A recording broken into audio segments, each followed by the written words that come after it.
क्या कोई पहचान पाएगा असली को और नकली को? वह रात जब तस्वीर से निकली परछाई ने अपने शिकंजे को और कस दिया। सन्नाटा चीरती आवाज आई, कॉफी का कप गिरा और उसी पल सब कुछ बदल गया। हर कदम के पीछे छुपा हुआ एक साया, हर मुस्कान में छुपा एक जहर, और एक ऐसा घर जहां अब कोई भी सुरक्षित नहीं था। दीवारें अपने अतीत की कहानियां फुसफुसा रही थी। पेंटिंग की आंखों में जलती हुई आग सी चमक उठी। दादी अचानक जमीन पर गिर पड़ी। लोग दौड़े आए, लेकिन कुछ समझ नहीं पाया। सोनी बोली, कुछ तो है। दादी जान गईं कि यह कोई साधारण हादसा नहीं। चित्र से जुड़ी आत्मा ने रूही का रूप अपना लिया था। अब वह नाहर के पास थी। वह मीठी मीठी बातें करती, नजरें मिलाती और कहती, अब मैं हमेशा तुम्हारे साथ हूं। लेकिन उस नरम आवाज में छुपा था घातक जहर। असली रूही डर से चुप थी। कहना चाहती थी, मगर डर था कि सब उसे पागल समझेंगे।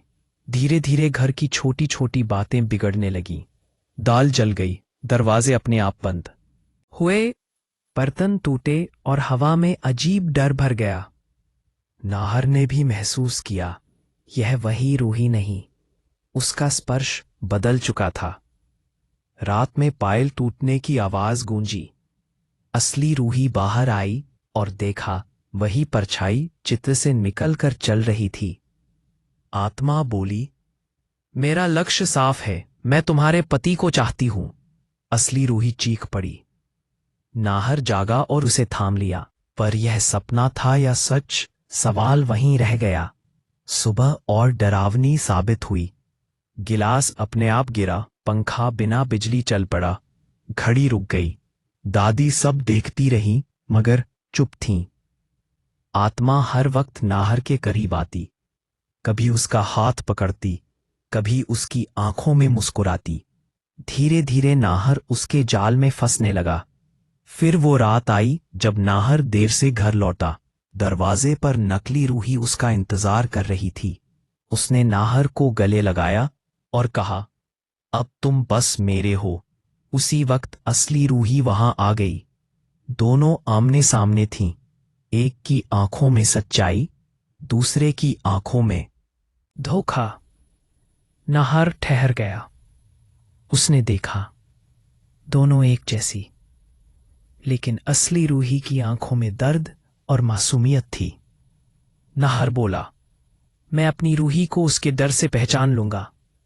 उसका गुस्सा पूरे घर पर टूट गया। पेंटिंग से तेज रोशनी निकली, खिड़कियां खुल गईं, सामान उड़ने लगा।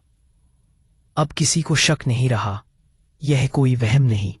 घर पर सचमुच आत्मा का साया था।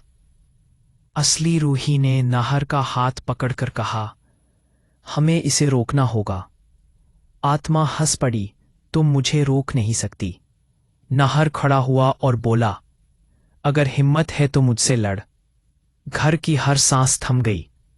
अब या तो सच जीत जाएगा, या फिर यह साया हमेशा के लिए घर पर राज करेगा। पेदी समझ चुकी थी, पेंटिंग में छुपा है कोई पुराना राज। उन्होंने पेंटिंग का अपमान किया था, और अब वही पेंटिंग बदला लेने आई है। वह नाहर और रूही के रिश्ते को तोड़ना चाहती है। अब सवाल है, क्या रूही अपने सुहाग को बचा पाएगी? क्या प्यार जीत पाएगा इस खतरनाक परछाई से, या फिर यह घर हमेशा अंधेरे में डूब जाएगा?